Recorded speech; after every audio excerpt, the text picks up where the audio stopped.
Afternoon, everyone. Thank you so much for staying through these last 2 days. I hope you found it to be as engaging and as inspiring as I have.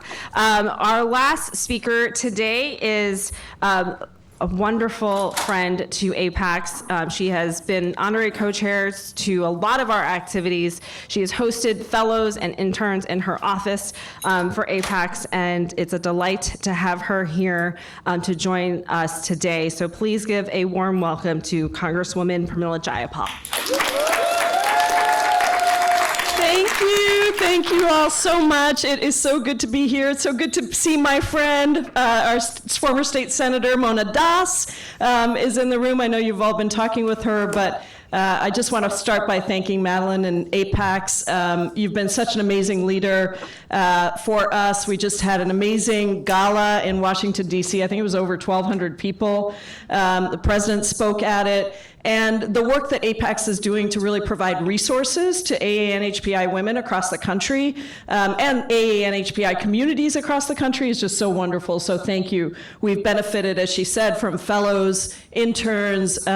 We always have more applications than we can take, but we are thrilled. We think that's a really good sign. Also want to welcome you to Seattle. I have the great honor of representing this district in Congress. I hope you're having a wonderful time. We delivered beautiful weather for you. So thank you for still being in the room, even though it's so gorgeous outside. We appreciate it. This is, I think, an incredible opportunity for us to come together and to really think about how and what do we need to, how do we build and what do we need to be able to build a strong collective movement of AA and HPI women. Because I think a lot about my own story, and I never thought that I would run for office. It was not something I wanted to do. I was an activist and an organizer. I was born, for those of you who don't know me, I was born in India, and I grew up in India and Indonesia. And then when I was 16 years old, my parents made this ultimate sacrifice of sending me across the ocean to the United States for college because they believed that this was the place I was going to have opportunity that I wouldn't have anywhere else. And I don't know if they fully understood that that meant we would actually never live on the same continent, but they still live in India, and I still live here because it took me 17 years to become a US citizen, and it was very, very difficult. And by the time I did that, they were too old to move here. And I think about this because I think about the ways in which our experiences shape who we are and what we fight for and what's important to us and what our priorities are. And so, for me, I think many of you might resonate with this. My parents, if they're going to take all their money and send me across the ocean, there are 3 professions that I was allowed to be. I know you know what they are, right? Doctor, lawyer, engineer. There you go. Everybody knows. Every AA and HPI room knows this, right? And so I remember my sophomore year of college, I was at Georgetown University. I called my dad and said, I got one phone call home a year. This was the time of rotary phones. You can tell how old I am. But so I called from the dorm phone. One phone call said, I'm going to be an English literature major instead of an economics major. Then I had to hold the phone away from my ear as he screamed at me and said, I didn't send you to the United States to learn how to speak English. You already know how to speak English. And so I tell you this story because I think our path to leadership, whether it's an elected office or outside, is not always linear. And we shouldn't think about it as linear. So whatever you are doing today, if it's about serving the community and leading from behind or from the front, leadership doesn't always mean that you're out in front. Sometimes it means you're out behind everyone and really holding that place for people to be able to continue to move forward. That the most important thing is to know that you can do the things that you want to do or the things that you feel called to do. For me, that meant that I went and worked all over the world, actually. I went and worked on Wall Street, which was great because I hated it and I really didn't want to do it, but it taught me a lot. So people look at me sometimes as a woman of color and they think I don't know anything about numbers. Put a spreadsheet in front of me, damn it. I'll show you every single mistake that's in it. And it was also really helpful to me later as I ran my nonprofit organization. But I worked all over the world. I was working in refugee camps along the borders of Laos and Cambodia and Thailand. I worked in India. I lived in villages in India for 2 years. I ran a loan fund for a global health and development organization that's based right here, an amazing organization called PATH, for a decade, and did all of that work and realized that the women in each of these places, it was the women who were the movers and shakers. They were the ones who saw what was possible and then actually went and made it happen. They were the ones who were able to build coalitions. They didn't call it coalitions if they were in a village, but they were the ones who were able to put all the people together that needed to be at the table to be able to make the change that they wanted. And that was a very resonant idea for me when I came back after living in India and 9/11 happened. And I was seeing all the Muslim Americans, South Asian Americans, Arab Americans who were being targeted by the Bush administration at the time. And I ended up starting an organization that at the time we called Hate Free Zone, a nonprofit organization. Now it's called One America. I founded it, ran it for 12 years. It was the largest immigrant advocacy organization in the state. I know you talked to a lot of state legislators here. Many of them were my partners in that work. And because of that organization and the movement for immigrant rights in Washington state, we got some of the best policies for immigrants in the entire country right here in our state, whether it was around citizenship, data disaggregation, driver's licenses, dreamers, healthcare for immigrants, despite status. Mona was a big part of making that happen when she was in the state Senate. That was the work of the organization. And I realized at that moment that all of these people who had been asking me to run for office, mostly not people who were in elected office, actually. It was mostly like my friends and leaders in our communities who were saying, why can't we have a voice like this? I realized that actually, if you're on the inside organizing, that is a really powerful platform to have. And we needed more of us that understood the challenges of our communities, that could express those challenges, and that could bring more people from our communities into our democracy. And so I ran for the state Senate. I was the only woman of color in the Washington State Senate at the time. I'm not talking a long time ago. This was 2014. The only woman of color in the Washington State Senate. Right? I mean, do you clap or do we not clap? But yes, I was clapping for it. But I was also like, what is going on here? Because we have a big AAPI community here in Washington state. We certainly have a big community of immigrants more broadly. And I was also the first South Asian American woman in the state legislature, by the way, which was also a big new thing. And I realized that this was a great moment for us to not only get ourselves into these positions, but to try and help others get into positions as well, whether it was knowingly or not. Mona sometimes tells her story about seeing my sign and seeing the name Pramila and thinking, well, if there's a Pramila in office, then there can be a Mona Das in office, right? Like us being here is not just about what we do in office, which is really, really important because we bring different voices in. My hearings always have people who are grounded in community. Always. We always, if I'm putting together a hearing, I'm making sure that there are voices who are directly impacted, as well as policy advocates who might be at a different level. We need all of those things. But it isn't just about the great work we can do when we're in office. It's also about how we change the picture for other people to imagine their futures differently, right? So somebody looks at me in office or looks at Mona or looks at you in whatever leadership position you're in, because this isn't limited just to office. This is to whatever leadership position you're in. There are other people that are looking at you and thinking, wow, if you can do that, maybe I can too. And that, it gives me goosebumps thinking about it, because that is a really beautiful thing when you expand the possibilities for how people think about their own options, their own calling, and their own futures. And so I've been really proud to be in Congress as Now, when I ran for Congress, I became the first and only South Asian American woman in the House. I was elected the same night that our incredible Vice President, Kamala Harris, was elected. She was the only South Asian American and Black woman in the Senate at the time. And our families know each other. Like, this is the Indian story, right? There's a billion people, but somehow our families know each other.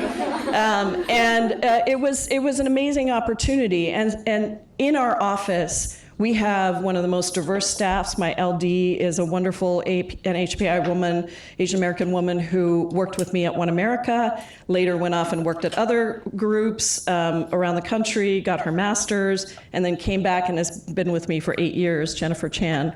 And our interns are almost always young women of color, and a lot of South Asian American women, a lot of AAP and HPI women more generally. And sometimes I feel guilty, like, maybe I should have more diversity. And then I think, you know what? There was no diversity with us in the picture for such a long time. I think it's okay if I overperform on the AA and HPI women front. But that has been, I think, really important. And I guess my message to you about the work that we have been able to do in Congress with APAICS help, with the movement's help, because it's very much of a inside-outside strategy for how we get change for our communities. The work is really about believing that different things are possible. So much of the environment tells us things aren't possible. How many of you have ever heard the phrase, politics is the art of the possible? Has anybody ever heard that? That was something that people used to say to us as young activists all the time when they wanted us to not ask for everything we're asking for. They'd say, Pramila, I know, you're young, you want a lot. Politics is the art of the possible. Well, let's accept that politics is the art of the possible. And then let's challenge the underlying assumptions of what that means. Because I believe, and I know this to be true, that the possible is not static. It is actually movable. It is defined by what people think is possible, which means that if you can change what people think is possible through your organizing and your advocacy, you have moved the boundaries of what is seen as possible. And when you move the boundaries of what is seen as possible, then you actually can achieve that. And I say that to you thinking about the experiences that we've had with preserving driver's licenses for undocumented immigrants in Washington State. We were one of 3 states that never allowed that to happen, that it was taken away. We actually proactively put it forward. I think about that with student debt cancellation. 5 years ago, when we were talking about student debt cancellation, everybody told us we were crazy and that we wanted crazy things. And now what's happened? President Biden, has canceled student debt for 5 million people, and his programs, if they're allowed to roll out without the Supreme Court getting in the way because of Republicans trying to stop it, it will cancel student debt for 30 million people across this country. Medical debt that he just took off of our credit reports. That means that our communities don't have to be in the position of not having health insurance, but also not being able to get a house or a car or whatever else you need your credit for. Or you think about the youth corps that we established. For years, people were like, climate change, climate change, climate change. Not only did we make the biggest investment ever in climate, taking on climate, but we established an American Conservation Corps, the ACC, that is going to bring 20,000 good union jobs to young people who want to help preserve our land. So all of these things that we have been working on, they don't come quickly. They don't come quickly. Because what is true is that it's very rare that perfection is on the ballot. Very rare. But real progress is. And it can be even more so if you, in your leadership roles, are working to build the movement around you, whatever it is you're doing. And if you decide you want to run for office, there are amazing resources that APAICS offers. There are beginning to be networks of women like us who have been in office, who understand the challenges of being an API woman and running for office. And there are pathways that are beginning to be forged, to be forged so that we know that our responsibility is, it's great if we are the first, but we cannot be the last. We cannot be the last. And there are many that came before us that we stand on the shoulders of, and there are many that we have to bring with us. And so I want you, I'm going to end with this, to really believe in yourself. And this is a very simple but difficult thing to do, because there's a lot that tells us that perhaps we're not good enough, or we can't do it, or maybe there's somebody else that's better, or maybe we have to wait for our turn, or maybe. And I would just say to you, 16 years old, I came over here with nothing in my pockets, by myself. I don't have family in America. I have my sister. But I don't have my parents, I don't have aunts and uncles, I never had my grandparents, I never had a community. And I had nothing in my pocket. But here I am in the United States Congress, the chair of one of the most powerful and influential caucuses in Congress, the Progressive Caucus of 100 members, and opening the doors for more of us to be in these places of power. So I want to thank you for believing in yourself, for believing in your community, for putting together the coalition that is going to win us our future, and for everything that you are doing every single day. Because whether we see it or not, whether we acknowledge it fully or not, you know what kind of change you're making on the ground. And that is really what we need to make America the vision, the actualization of the vision. So thank you all so much for being here, and thank you, APAICS, for having me. Amazon and their team for all of their graciousness in hosting us. We've had some amazing speakers. We've had hopefully fruitful conversations with one another, and hopefully you will see that we have created a space that will bring lasting connections. So please leave today with a clarity for yourself in terms of what we can offer, how we want to continue to build community, and that we are a support network for you in your journey, whether that is running for office, entering public service, continuing to be leaders in the spaces that you have created, and establishing your own sense of power. We have worked with the Barbara Lee Family Foundation to talk more about what voters think of Asian American women and when running for office. And what we have found is that regardless of party, if you are a 50-year-old Asian American woman with no prior public service experience running against a white male for governor of the opposing party, as long as you had one of three aspects of your life in terms of your experience, you were viable as a candidate and you could win. What are those three things? One, you are a community advocate. 2, you created public-private partnerships. 3, you created economic opportunities. So without any prior public service experience, you didn't run for city council, you didn't run for Board of Education, you never served on a board or a commission. You basically have all the skill sets from your life experiences to be able to transfer that into running for elected office and win a statewide position.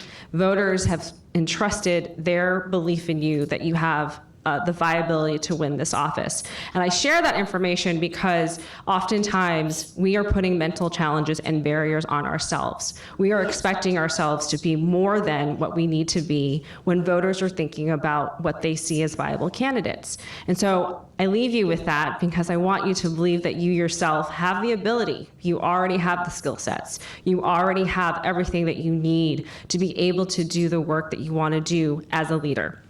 So we want you to be sitting heavy into your power. We want you to realize that you have all that skill sets, and we are here. I like to say, I am chief cheerleader. My goal is to make sure that all of you always feel that you have the resources and that you are empowered to do the things that you want to do to lead. So thank you for being here. I know a lot of you have taken time and long journeys to join us in Seattle. And so I also want to thank our trainers and panelists who took time out to also join us here. And of course, we want to thank Amazon, Microsoft, Edison International, McDonald's, and Instacart for their continued support. Let's give a round of applause to the APAICS team because this would not be possible without them. We have gift bags outside, so please take one when you depart. And there will also be a survey that Mackenzie will send out because we would like to get your feedback so that we can get ready for next year's Women's Collective. So come join us in Washington, D.C. next year. And hopefully you will all stay connected the next time I see you. So thank you so much.